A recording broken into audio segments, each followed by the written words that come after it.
hajol luak mi ya chuli sub-region man ano tangala tika kili update tin marwata ki kui pa primary mo karola wo ipati payanara mono member of parliament jo mapate payanara mo moko gine mi ragu chiet katingu flag ma meggi kadire ma gi chiet ka keme ki opposition wek gen gi chiet at moko chiet mi lobo Uganda ya chuli sub-region amita chakati ki Gulu City kama center pa chuli kholo tiye ngomo timela wo Igulu City ena ye ujara matin mapenduzi okaro kui Igulu West machalo flag beara pa pate pa NRM kono gen guchungen ke Joyce Boss meko team inone Igulu City mego Joyce Alima speaker ino Igulu City uti okato kui mebe flag beara madir magi cher kam gen ke mego beti aulu chan kono gen guchungen ke mego la ke jole echirati kama fada onenti ye mono ke luone Igulu East inoni la dit council kitara toni ma director pa the covenant okaro kui machalo flag beara kun guchungen ke deputy RDC momego Grace atim olewuya Gulu City yuti chwalo candidates adek wa wachetati yo mor ngomoti me ya mor inoni la mwaka Catherine fudara ye oti oloyo kui kunu retaining komma mege machalo man member of parliament mi mor inoni la dit Handru Olanya bena o retaining seat ma mege kachil kila dit makiluoni odu kay ni nero odu ke beru kanywaru nene nyankole mo balalo mo bina entate wachini ochilu dano kuno malira deda ka wachirati noya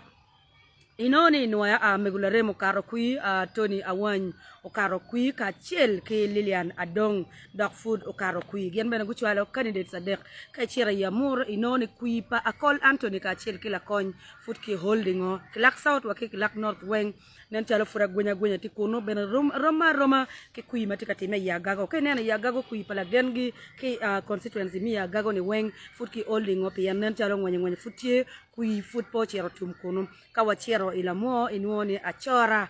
okaro kui mega chora okaro kui gen ke muzee mo makilwoni arret an muzee le ne panen wa post ne panen wa kome enta winyu chilu dano mo malalonyo maliet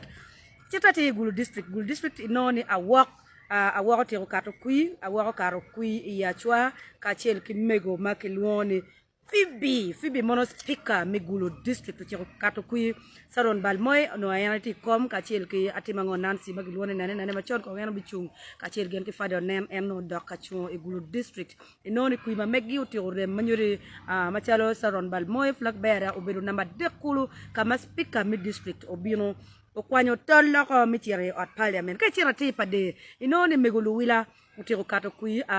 paska menya ketiro kwanyo flag ko ke chie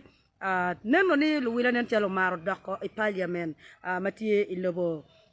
ipade district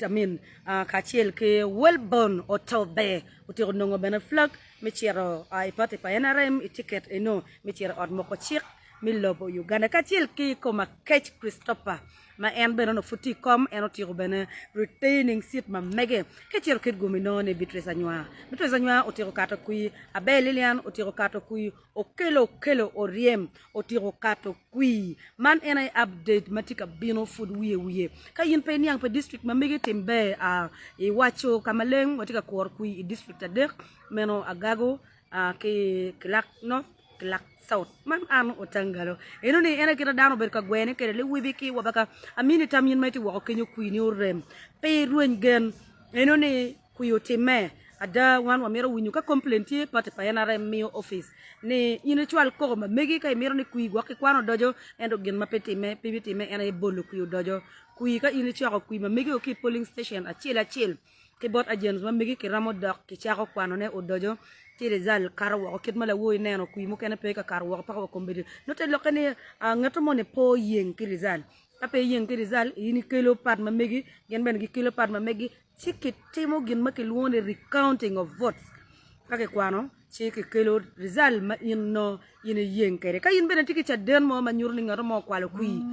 yini ti agonya me bien office pa party district pa pat kama yini ake yenyo city mi kilo Rizal ma megi anti ko bocini wan machalo pata NRM chabiat manyen no watika neno kuipa LC5 councillors 5 city mayor kachel ke city councillors ket mambo tum kedem ana foyo machalo pata NRM wa marwo ka obino update me wibiki wabaka